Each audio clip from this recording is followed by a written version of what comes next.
নমস্কার, শুরু করছি আজকের পর্ব। কেমন আছেন বন্ধুরা? নিশ্চয়ই সবাই খুব ভালো আছেন এবং মন দিয়ে রেয়াজ করছেন। আমরা আজকেও তাল নিয়েই কথা বলবো। গত পর্বে আমরা তিন তাল নিয়ে কথা বলেছি। তিন তালের এক গুণ দ্বিগুণ হাতে তালি দিয়ে আমরা অভ্যাস করেছি এবং গত প্র্যাকটিস করেছি দুখানা।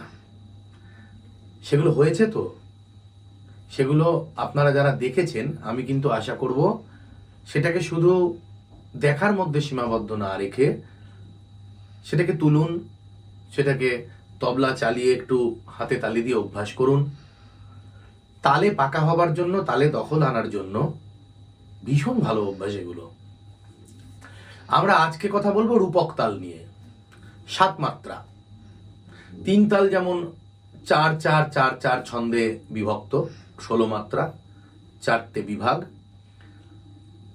এটার একটা এটাকে বলা হয় সমপদী তাল, মানে প্রত্যেকটা পদের মাত্রা সংখ্যা সমান। কিন্তু রূপক তাল যেহেতু 7 মাত্রার, যেহেতু বিজোড় সংখ্যা, তাই জন্য তার সিঙ্গেল ডবল বড় একটা করা হয় না অভ্যাস। সেইটা করলে আমাদের সিঙ্গেল ডবলের যে আইডিয়া, এক গুণ দ্বিগুণের বিজোড় সংখ্যার আইডিয়া, সেটা কিন্তু খুব ভালো হবে। এবং সেটা 7 মাত্রায় তো অনেক গানই হয়, অনেক নানান ধরনের গান হয়। 7 মাত্রায় যেমন রবীন্দ্রনাথের গান আছে, তেমনি আধুনিক বাংলা গান আছে, তেমনি হিন্দি গান আছে। 7 মাত্রায় শাস্ত্রীয় সঙ্গীতের বন্দিশ হয়, নানা ধারার গান হয়। তা সেই তালটাকে তো জানা অবশ্যই জরুরি। তবে ক্লাসে যাওয়ার আগে প্রতিদিনের মতন আজকেও বলবো, যারা এখনো আমার চ্যানেল সাবস্ক্রাইব করেননি তারা অবশ্যই আমার চ্যানেল সাবস্ক্রাইব করুন, বেল আইকন প্রেস করুন, যাতে প্রত্যেকটা ভিডিওর নোটিফিকেশন সময় মতো আপনাদের কাছে পৌঁছে যায়। এবং যারা অনলাইন বা অফলাইন ক্লাসের ব্যাপারে আগ্রহী, অর্থাৎ আমার কাছে শিখতে চান, তারা ভিডিওর শুরুতে বা ভিডিওর মাঝখানে স্ক্রিনে যে নম্বর দেখতে পাচ্ছেন সেই নম্বরে সরাসরি ফোন করুন বা হোয়াটসঅ্যাপ করুন। আরেকটি বিশেষ আবেদন, আমার ফেসবুক পেজ আপনারা ফলো করুন, সৃজিৎস মিউজিক ওয়ার্কশপ এই নামেই আছে। এবং আমার ভিডিওতে যারা আমার ভিডিও দেখছেন, যাদের ভালো লাগছে, যারা উপকৃত হচ্ছেন, তারা যদি আমার ভিডিওতে একটু লাইক এবং কমেন্ট করেন, তাহলে হয়তো আমার ভিডিওর রিচটা আরেকটু বাড়ে, আমি হয়তো আরেকটু বেশি মানুষের কাছে পৌঁছতে পারি। যাই হোক, আমার সঙ্গে তবলা রয়েছে আজকে যথারীতি ডিজিটাল তবলা। এখানে 7 মাত্রার ঠেকাটা আমি বাজাবো, বাজিয়ে মুখে ঠেকাটা বলবো, তারপর মুখে এটার সিঙ্গেল ডবল বলবো। তারপর গতদিন যেমন তিন তালের ওপর গত শিখেছি, আজকে রূপক তালের ওপর তেমনি গত বা টুকরা ওরম একটা শিখবো। তা এই আমি 120 টেম্পো সিলেক্ট করেছি। তি তি না ধি না ধি না, তি তি না ধি না না ধি না না তি। এই রূপক তাল, এই তালের কিন্তু সোম নেই। রূপক তাল শুরুই হয় ফাঁক থেকে। এবার এটা এমন চালু হয়ে গেছে যে এখন এই ফাঁকটাকে অনেক সময় সোম বলে ধরা হয় আর কি। তাই জন্য দেখানোর সময় তিটা এখানেই দেখাতে হবে, শূন্যে ফাঁকে দেখাতে হবে। আবার প্রসঙ্গত একটু বলে রাখি, এটা একটু প্রাসঙ্গিক হবে।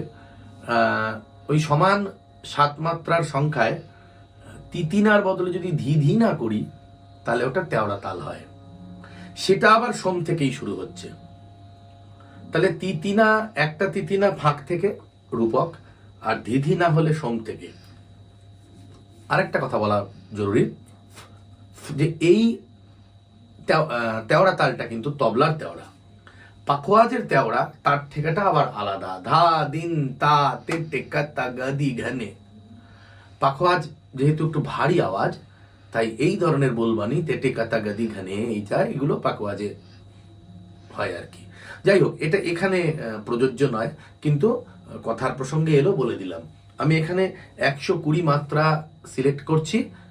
তি তি না ধি না ধি না, তি তি না ধি না। আমি এবার 7টা তালিতেই এটা দেখাবো, তালি দিয়েই দেখাবো, ফাঁক নয়। তি তি না। তাহলে আমাদের তালির ভাগটা, ব্যালেন্সটা মেনটেন করতে সুবিধা হবে। তি তি না তি না তি না, 1 2 3 4 5 6 7, 1 2 3 4 5 6 7, 1 2 3 4 5 6 7, 1 2 3। আমি কি করলাম, আমি ডবলটা বললাম। কিভাবে বললাম, 1 2 3 4 5 6 7 8 না বলে ওখানে 1 বলে দিলাম, যেহেতু সাথে তালটা শেষ হয়ে যাচ্ছে আবর্তনটা। তাহলে 1 2 3 4 5 6 7 1, আবার 2 3 4 5 6 7।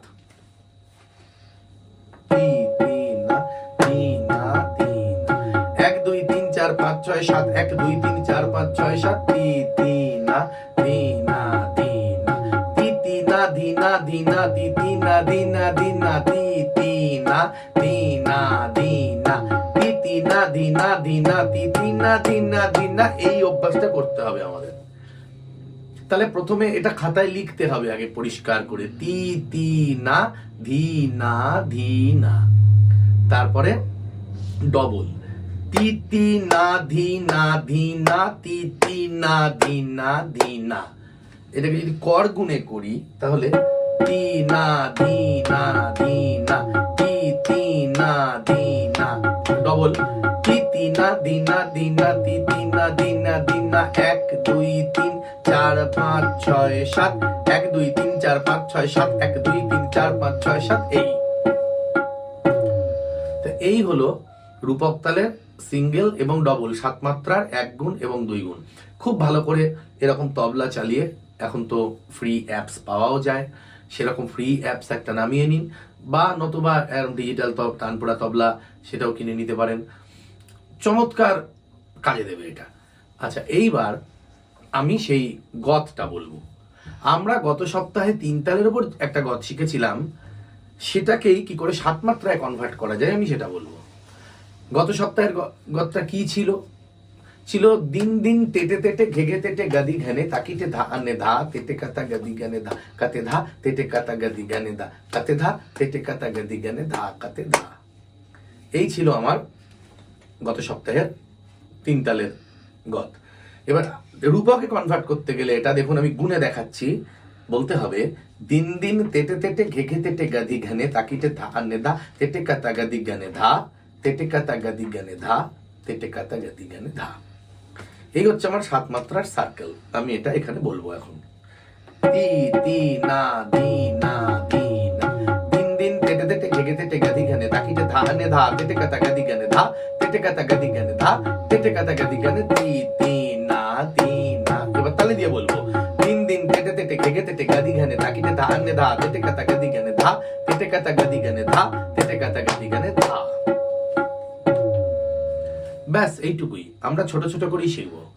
অবশ্যই এটা আপনারা স্ক্রিনে দেখতে পাচ্ছেন লেখাটা, এটা খাতায় লিখুন, মাত্রাটাকে বোঝার চেষ্টা করুন, নিজের মতন করে চর্চা করে তুলে নিন, এবং 7 মাত্রার গান যখন গাইবেন তখন বুঝতে পারবেন যে এই চর্চাটা, এই প্র্যাকটিসটা কতটা কাজে দিল। আজকের পর্ব এখানে শেষ করছি। সবাই ভালো থাকুন, সুস্থ থাকুন, প্রতিদিন রেয়াজ করুন।